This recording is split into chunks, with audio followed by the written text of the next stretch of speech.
Easy E, how are we? Shawnee, not well, maybe physically in better shape than you, but right now I'm feeling a lot better than you are. I'd say any race we did right now, you'd whoop me on it. I think anything except bicep curls, maybe. The arms aren't feeling too bad, but apart from that, the legs are in heap. Like we're what 2 3 hours just after doing the Irish 3/4 marathon. We'll get into it in a couple of minutes, but yeah, a lot sore than I thought I was gonna be after it. So it's giving me a good couple of indications for Dublin anyway. That's the main thing. It is one of those things that sets you up to know you're not going to majorly increase your fitness at this point. Maybe a little, maybe a little. 4 weeks is a long time still, or 3 weeks 3 weeks, now, but yeah. 3 weeks now, but it's still plenty of time, but it's not going to change the world. It's not going to turn a 3.5 hour into a 3 hour marathon or a 4 hour into a 3:30. And I suppose that's the reality people kind of it's a mistakes race. And that's why it's so important, I think, in a training. Yes, I 100% agree with that. A lot of people posting up this weekend was their final long run and going into the 3 week taper. Now, the thing is, like, when I started this run, if I'm totally honest with you, I was like, maybe I need another long run into me. Maybe I need to, because we've had guys in the podcast that have done 2 weeks and 1 week out have started a tapering process. Or 10 days has been a sweet spot for some of them.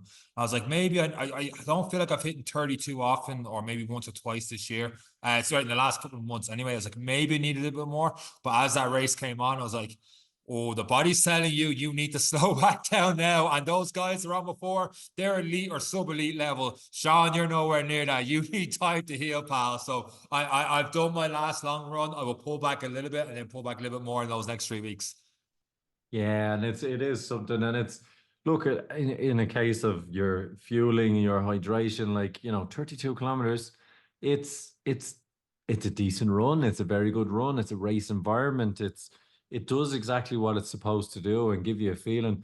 And especially now, like start of October, the temperatures in the morning are a little bit different. It's reminding what Mm. what gear can I bring with me for the morning of, and what should I wear? What should I eat? It is the perfect dress rehearsal, and you just get to lick the wall essentially. You get to have a little taste of it, and if you're feeling that wall after 25K, you probably go, okay, lesson learned. Let's not do that again in 3 weeks. Well, that's exactly what happened to me now. I was going for a 5 minute pace to give me a 3:30, see where I was at around 22, 23K. The body was showing niggles and the hamstrings and all the rest. And look, maybe I could have pushed on and got a slightly better time. I did. Like my pace fell off completely the last 3, 4K. Like I goes down to 6 minute kilometers, but it was a training run. I was like, let's just get to Dublin, the start line. But you hit hydration there a second ago.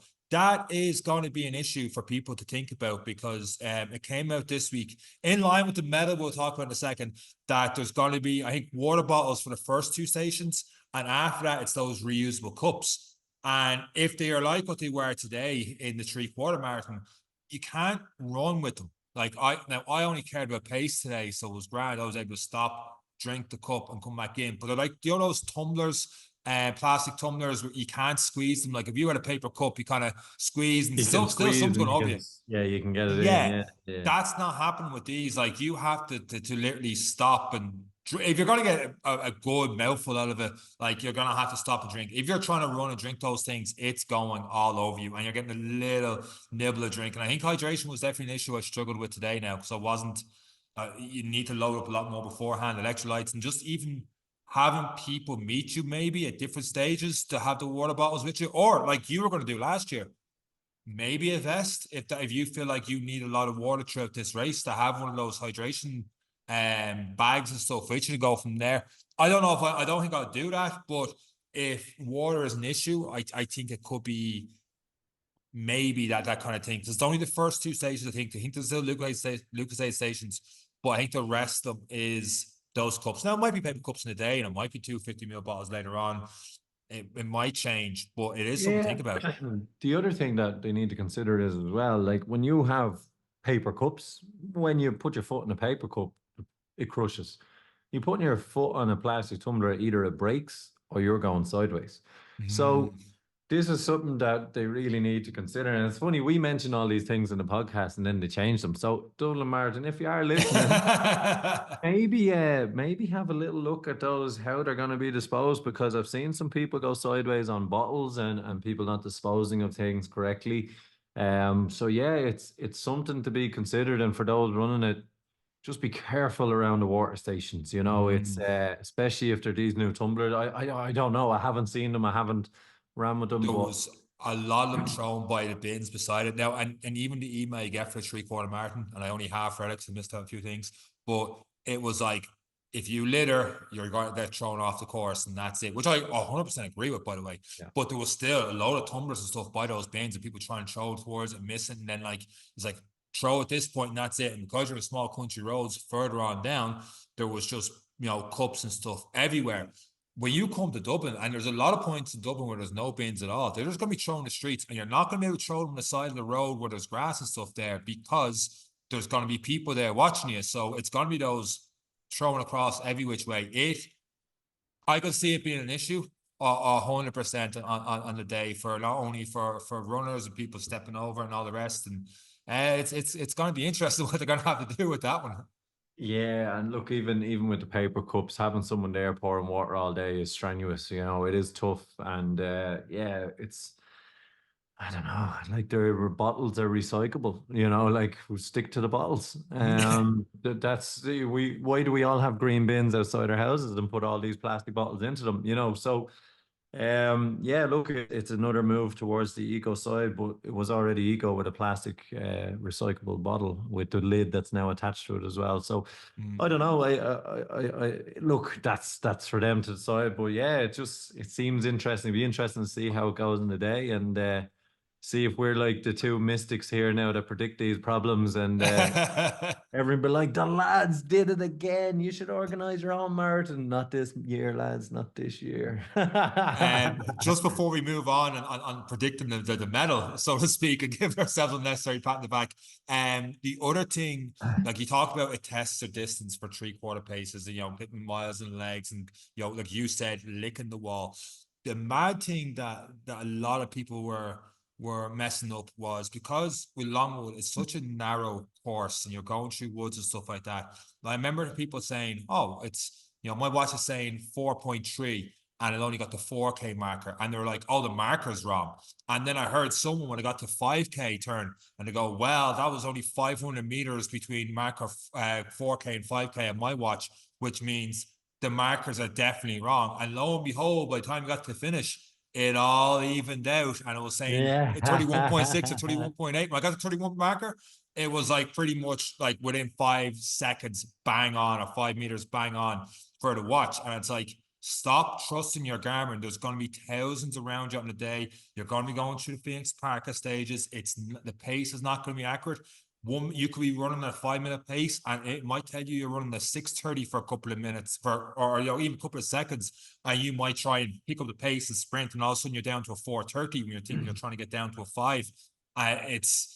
It's a tool, but do not over rely on the watch on race day, especially marathon. It will mess you up. The markers in the road are probably more accurate than what your watch is telling you. You can tell when you're running, because when you're running, it's like beep, your watch goes off, and 30 seconds down the road, beep, someone else's watch goes off, and then another minute, beep, someone else's watch goes off 6 kilometer, and you all start at the same point. So it's not the watch is the inaccuracy there. Yeah, absolutely. And I suppose one thing, if again, it's a little tip for the next couple of weeks, you should know your paces now at this stage. But especially as you go into a taper, you might do one or two shorter runs at marathon pace. Start the watch, start at your marathon pace. Don't look at it for 5, 6 minutes, till what feels like a kilometer. Look down and then just register.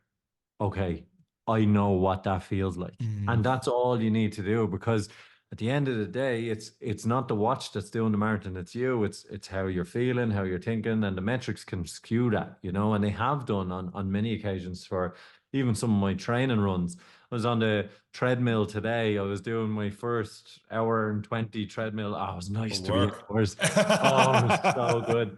My heart rate was 130 for the whole thing. It was beautiful. But Room temperature. yeah, but I was doing a 5K yesterday on the treadmill. Not a best effort, but a consistent pushing towards the 5 minute kilometer, 5K effort. And the machine decided it wouldn't show me my distance anymore. And I was at 4.2 kilometers. And I was like, I was all panicked for the next Mm. 800 meters of, did I do 25? When do I stop? When do I stop? You know, and I didn't really know. So I got so caught up in the metrics of a treadmill instead of just going, okay, it went off at this 3.5 minutes, 4 minutes at this pace. That's going to be it. But instead, I was in this big flap and was kind of guessing now. And I ended up Yeah. running 5.01. But if I had just relaxed, said, right, let's run for 4 minutes, who cares? You know, I know the pace. I've been doing this pace for the last, whatever, 22 minutes, you know. So it's yeah, listen to the body and get familiar with paces and what they feel like for you.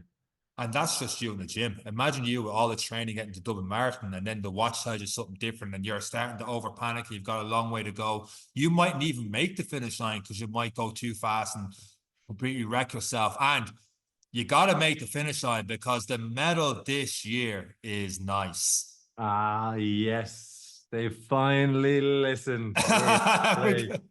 We got a It's so great good. comment on it. Someone messaged me.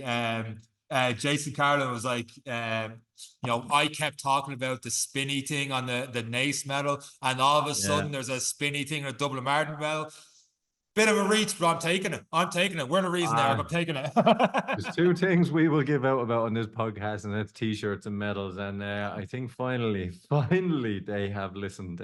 But yeah, no, it's an excellent one, and I'm jealous. I am actually jealous. It's probably one of the coolest Dublin marathons I've seen, medals I've seen. Mm.